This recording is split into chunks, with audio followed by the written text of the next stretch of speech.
Boa noite. Obrigada. Vou começar fazendo uma pergunta. Quem aqui tem filhos?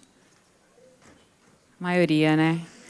Vocês sabem o que é uma rotina matinal? Você tem também? Quem falou? Vocês sabem o que é uma rotina matinal com criança, né? Essa delícia, acordar, saudar o sol, né? Preparar a lancheira, fazer café da manhã, arrumar a cama, se arrumar. A pessoa chega no trabalho parecendo que correu uma maratona, né? Eu estava só tentando deixar a criança na escola. E a gente sabe que esse momento, super tranquilo, tem alguns detonadores, né, de bomba. Um tênis que nunca está amarrado, a caneca que é azul não é a verde, o dente que não foi escovado, a lição que não foi feita. E assim a gente vai, né, driblando os problemas. Quando eu fui convidada para estar aqui hoje, eu fiquei perguntando, gente, mas o que eu tenho para dizer para essas pessoas hoje? Né? O tema da noite é educação. Tem um astronauta que vai falar aqui. Tem um debate que vai ser mediado por uma escola onde meus filhos não estudam.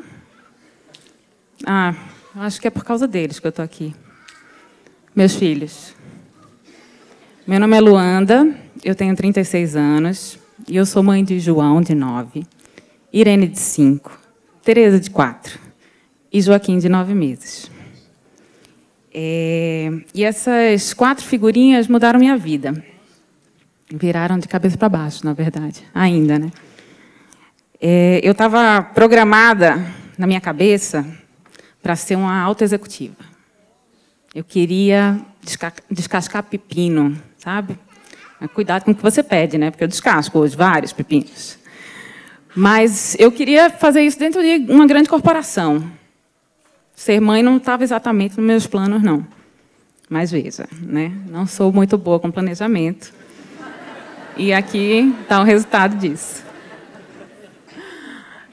E, à medida que as crianças foram nascendo, muitas, eu fiquei tipo Waze, recalculando rota.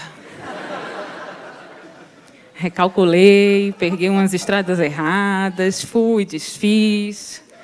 Até que, recentemente, eu comecei a pensar com mais ênfase o que eu queria fazer com essa coisa que eu fazia durante tanto tempo, né, por tanto tempo do meu dia, que era ser mãe.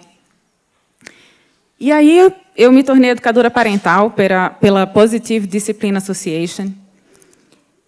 E eu comecei a mediar e facilitar conversas em grupos ou sessões individuais para aquelas pessoas, os pais e os profissionais que trabalham com educação, que estão interessados em dialogar com as crianças e entendem que isso, sim, é uma força transformadora.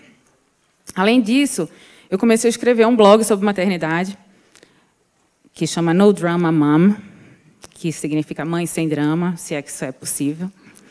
E, à medida que eu ia dividindo alguns desafios que as crianças iam apresentando, eu fui percebendo que os pais, eles passam pelos mesmos problemas, as mesmas dificuldades, os mesmos desafios em maior ou em menor intensidade. E, quando eu digo eu também passei por isso gera uma empatia que ela é muito forte, muito poderosa. E eu fui ficando cada vez mais feliz com aquilo, com aquela troca que acontecia naquele mundo virtual.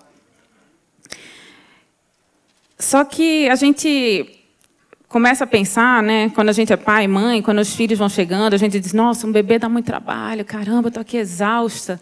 E eu tenho dito muito, assim, repetido muito, que a brincadeira está só começando, né? Quando os filhos nascem, é o início dessa jornada. E a gente, como pai, a gente não se prepara, né? Quer dizer, a mãe até lê alguns blogs, lê umas coisas, sabe? Mas e o pai e a mãe, né? Como é que eles se preparam para ser pai e mãe? É uma coisa que a gente acha que a gente sabe fazer, porque a gente tem uma memória de como a gente foi criado. Só que as crianças estão mudando, né? Acho que a gente, os dois, o João e o Arthur já falaram sobre isso, né? As crianças mudaram, a gente mudou. O jeito como eu fui educada, como eu fui ensinada, talvez já não faça mais tanto sentido para os meus filhos. E, diante desse desafio que é criar criança hoje em dia, educar criança hoje em dia, o que a gente faz, né? Eu comecei a perceber, e estudando e lendo sobre isso, que o diálogo é a nossa única chance de criar pontes e canais de comunicação com os nossos filhos. canais verdadeiros, elos verdadeiros, né? Só entendendo que aquela criança ela é um indivíduo que precisa ser respeitado, precisa ser ouvido, é que eles vão querer, quando eles não forem mais crianças, estarem do nosso lado. A gente tende a reproduzir modelos, né? Os modelos que a gente recebeu, ou então negá-los. Mas, geralmente, a gente reproduz. E se você, pai ou mãe, já disse alguma dessas frases que eu vou falar aqui agora, não precisa se acusar, tá? Eu também nunca falei nada disso. Você vai fazer isso porque eu estou mandando. Ou, volta aqui que eu ainda não terminei de falar. Tem também uma ótima, que é assim, eu já falei mais de 1000 vezes para você guardar suas coisas. Ou, não fez a lição? Como assim não fez a lição? O que você está pensando da sua vida, menino? Né? Alguém? Não? E aí, diante dessas frases tão carregadas de amor, né, de afeto, nossos filhos hoje eles vão reagir assim, ó. E até vão lá fazer o que a gente está mandando fazer, né? Mas não é exatamente porque eles querem fazer, é porque, de alguma forma, eles se sentem ameaçados. E aí, imagina se sentir ameaçado durante 15 anos. Não é exatamente agradável, né? Mas você diz assim, cara, mas eu fui assim, minha mãe foi assim com minha mãe, eu estou aqui, maravilhosa, linda, né, vivendo a vida, sobrevivi a isso. Mas as crianças mudaram, lembra? Será que realmente não existe outro meio de conseguir a cooperação das crianças, ou será que a gente não aprendeu como se comunicar com elas? Foi aí que, pensando nisso, pensando diante dessas questões, foi aí que a disciplina positiva entrou na minha vida. Foi assim, buscando resposta para isso, que eu me tornei educadora parental. E a Jenny Nelson, que é a criadora desse pensamento sobre educação, ela é mãe, obviamente, né, de 7 filhos, 18 netos, está viva ainda. Ela tem uma frase que eu adoro, que eu acho muito impactante, que é assim, por que a gente acredita que, para uma criança se comportar bem, a gente precisa fazer ela se sentir mal? Toda vez que eu estou prestes a dar um grito, porque alguma coisa saiu do meu script, eu lembro dessa frase. Toda vez que tem alguma birra, alguma bagunça que está fugindo do meu controle, eu lembro dessa frase. Porque, na verdade, uma criança que se comporta mal, ela é uma criança que é desencorajada, ela está sendo desencorajada. E aí você vai dizer assim, oi, Lua, como é isso? Você está dizendo que para meu filho, minha filha, que está fazendo uma birra, dando um show, meu aluno que está respondendo, eu preciso encorajar ele? Como é isso? Lembrem que eu sou mãe de 4, né? Eu sei das dificuldades, eu sei o quanto uma criança pode levar a gente à loucura. Juro que eu sei. Mas a disciplina positiva, ela tenta trazer esse caminho do meio, sabe? Você abrir mão do controle, você entender que existe sim uma disputa de poder ali com aquela criança, mas que, no fundo, ela está precisando se sentir amada, aceita, né, orientada. E aí, lá em casa, eu vou trazer 3 exemplos de coisas que funcionaram muito, tá? Um é o quadro de rotinas. E não, eu não estou falando da Super Nanny, tá? A Super Nanny, ela dá estrelinha, ela manda a pessoa ir para o castigo pensar, né? Você vai para o cantinho do pensamento, que você fez uma coisa errada. Aí a criança só vai pensar quando ela fizer coisa errada. Não faz o menor sentido para mim isso. Mas um quadro de rotina que a gente faz junto. Então, eu fiz o quadro de rotina lá em casa para resolver uma questão da televisão. O tempo que se pode assistir televisão em casa. Porque eu estava ficando louca com esse assunto. E aí chama todo mundo para junto, escuta a demanda deles, eu coloco os meus limites, eles colocam as ideias deles, as intenções deles.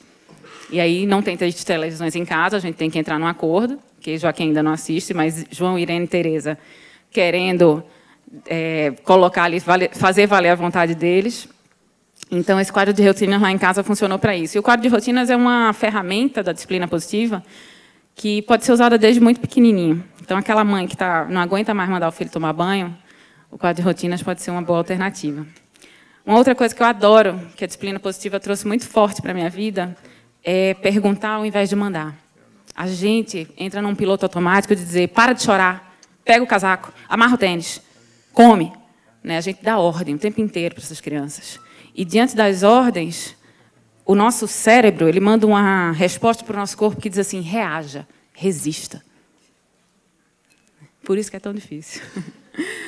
E aí, a partir do momento que a gente quebra isso, e a gente passa a perguntar, ao invés de mandar, a gente faz com que a criança entenda que ela faz parte de um processo. E a gente começa a ganhar uma colaboração delas. E o terceiro que eu adoro, que é a conexão antes da correção. É você lembrar que você é o adulto. Que diante de você vai ter sempre uma criança, um adolescente. E ele está esperando que você seja o adulto. E, às vezes, a gente esquece disso. Né? A gente grita, a gente transborda, o nosso copo transborda. A gente está cansado, né? É duro. Mas a gente precisa lembrar disso. A gente precisa lembrar que nós somos os adultos. E aí, conexão antes de correção é você se permitir parar e respirar. É você se permitir dizer assim, eu agora não consigo. Eu vou respirar fundo antes de dar um grito. Eu vou respirar fundo antes de corrigir o que tem que ser corrigido. Então, essas 3 ferramentas rápidas são muito legais e funcionam bastante. Aí você diz assim, Lu, você quer dizer que você é a mãe perfeita, né? Linda. E eu vou dizer, não, gente, mãe perfeita não existe. Né? Nem mãe perfeita, nem criança perfeita. Né? Eu estou mais para uma mulher de Picasso. Mas o que eu sei e o que eu entendi nesse meu percurso, como mãe de 4 crianças, mãe de 4 crianças tão queridas, é que a gente precisa, o tempo todo, buscar ser melhor por eles e para eles. E que, se a gente se permitir, a gente consegue aprender junto com eles. Obrigada.